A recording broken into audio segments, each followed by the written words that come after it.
Branson. I'm from the Design Business Council, and I'm the author of The Business of Design.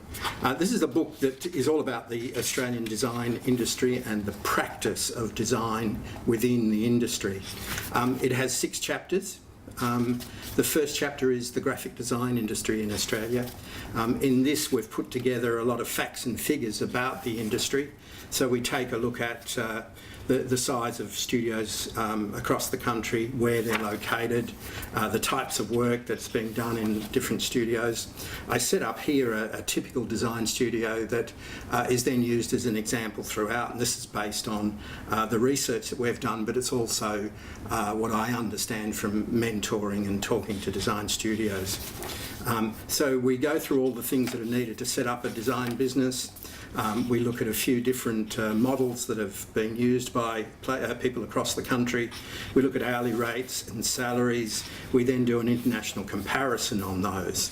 That takes us into the planning of a design business. Here we look at what I think are the stages that a design studio will move through as it progresses, as it matures. Then we look at business plans versus business models.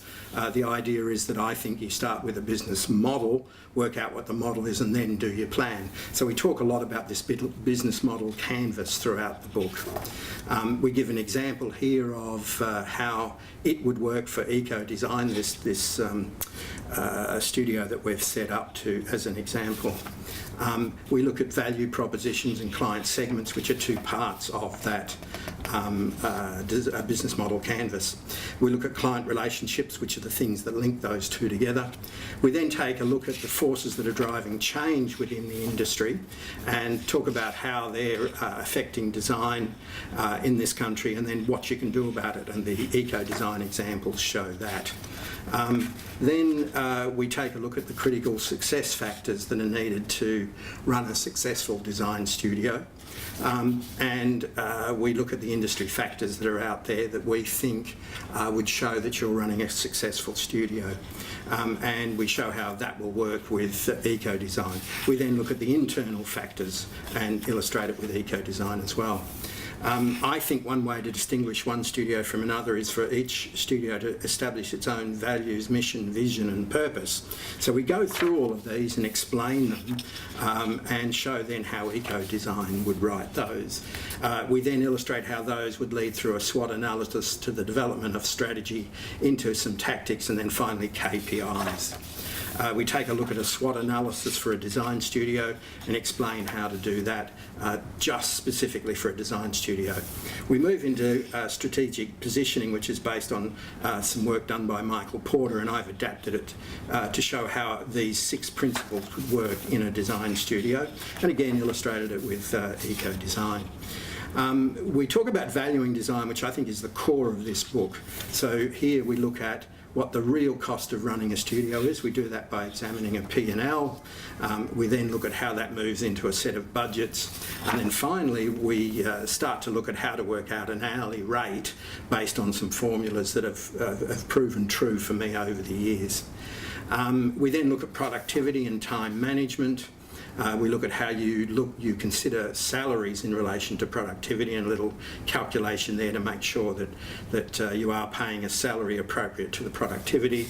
We look at working hours and productivity. Examine pricing method is a really good little chart there that shows how much you can actually increase your pricing to clients and lose business, and how much business you can afford to lose before it actually affects your bottom line. Margins and pricing history are examined as means of developing a pricing system. We look at the intangibles of pricing, because there's a number of factors that are acting on you whilst you're trying to determine pricing. We introduce the idea of the design value proposition as a means of proving that design has value. We then have 10 examples in here showing some local and overseas examples for companies that have used design and increased value as a result of it. So there's 10 of those illustrations there, which I think will cover most of the design studios that are in operation in Australia today. And in the end, we sum all that up and talk about how it fits for eco-design. Designing Demand's all about the marketing of a design studio. It starts by talking about segmenting your clients and the methods of segmenting clients so that you understand them better. That then leads through into developing a niche marketing approach. This great little assistance here, which is the strengths and weaknesses wheel, allows you to work out just what your strengths and weaknesses are in relation to the knowledge you have of your client and how you've set up your own studio.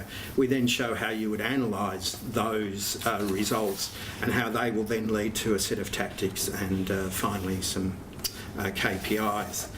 We do an existing client analysis, which is in a bit more depth, and that allows you to understand where you're at with your clients and work out what it is you actually need to do to improve the work you get from your clients. Competitor analysis, we look here at examining your competitors, we look at the ethics of how you do that, a little example of how we can do it in that same wheel that we used before. Then we look at your competitive advantage and how you actually work out what it is you've got that's going to make you more competitive and all the various aspects of your studio that improve your competitiveness. Financial management, there's a whole set of terms in here which you're going to come across in running a studio. What I've done is to explain those in terms that relate to a design studio rather than the sort of stuff that your accountant might give you. So it does actually have meaning for a design studio owner. We look at business cost and structures, and revenue streams, because they're two of the components of the business model canvas, so it's important that we understand those. We then show how they start to fit in to the business model canvas and how you actually examine your costs and revenues in relation to the work that you're doing. So there's examples there which are again drawn from the eco-design example. Then we take a look at what I think are the four major issues facing most studios in the financial world: capital finance, cash flow, profitability and debtors. So we then look at how to do cash flow forecasting, how to examine your cash flow to make sure that you keep control of it. We look at managing debtors, how to analyse how you're going there, and then some little tips on how to actually manage debtors better. We look at profitability because it's very interesting just how little profitability there is in design studios. So of course the book is all about how to improve that. Then we look at the profit levers. So these are the things you can do to improve the profitability of your business. We look at capital financing, the different ways you can finance growth within the studio. Finally, we come in this section to a fiscal fitness chart. This allows you over a number of years to put together some big picture financial measurements that allow you to just track that you are progressing financially. We finish off with the design business model canvas. In here we talk more about the canvas itself and how you would actually use it prior to setting up a business plan.